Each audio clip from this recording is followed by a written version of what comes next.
I always don't know where the hell I am. But I want you to look at all the way over there. You see that? Look at that, all the way over there. Come on, time is fast. Time is money, there is no time. See, it's an intersection, one aggregate of another. Two parallel dimensions. Two parallel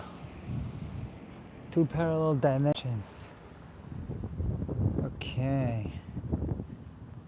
Two parallel dimensions.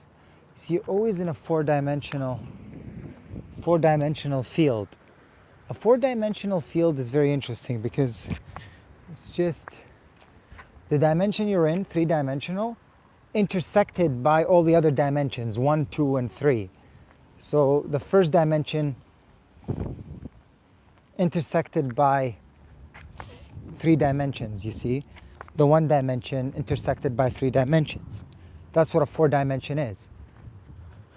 So it's an extension towards the person.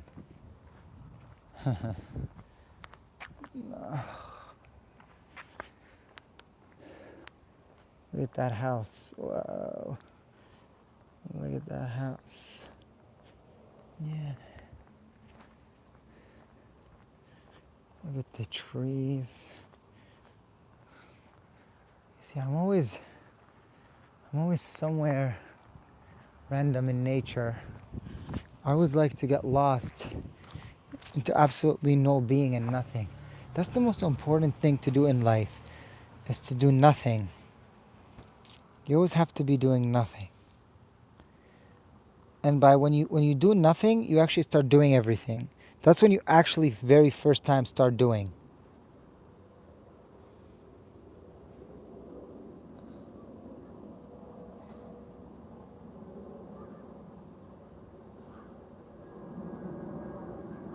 Oh, look at that tree.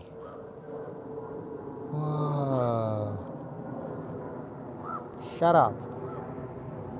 Shut the fuck up.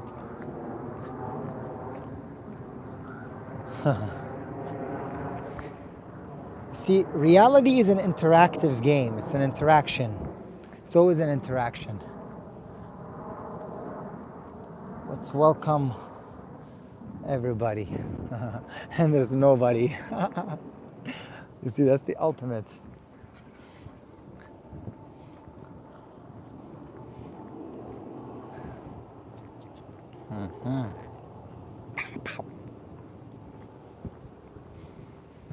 So we were talking about the intersection of the third dimension by the first dimension actually constitutes a description of the fourth dimension, okay? So the fourth dimension is just, the higher state of dimension, imperceptible to your senses. But is it really imperceptible? Think about it. Is it actually imperceptible? Or you're just unaware of it. Your mind hasn't doesn't have the, conscious ability to access, a higher dimension, right? And why does it on a normal level, why does it on a primal level does not bear the capacity, why does it on a normal level not bear the capacity to ultimately be able to recognize all aspects of its reality? Like, why doesn't it have a full encompassing view of reality? Why do our brain capacity and our sensations, sense data, whatever you want to call it, why is that limited from the total scale of what encompasses all of your reality? You see? Why? It doesn't make any sense why that's the case. And look, we're walking into the tunnel, you see?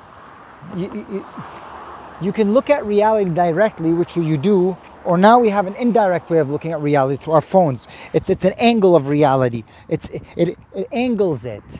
You see, it angles it. And we're always walking towards the screen, and it's never finishing. The screen is never finishing. You see, you're always running towards it, and you always get there, but it's always, you know,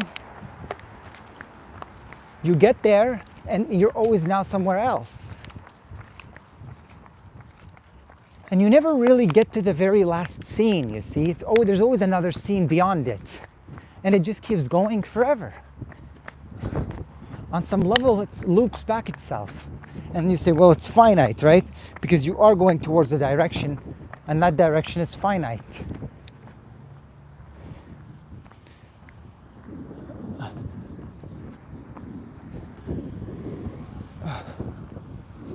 It's finite.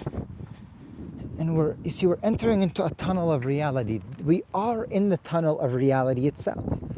You see, you're going through the tunnel. You don't realize it because it's just normal. Oh, well, it's just a normal day. I'm just walking on the street.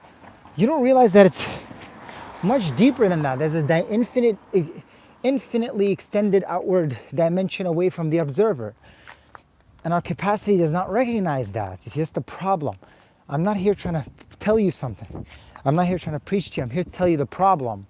You see, I'm here to tell you the actual problem. What is the actual problem? If you choose to know the problem, then you won't get offended.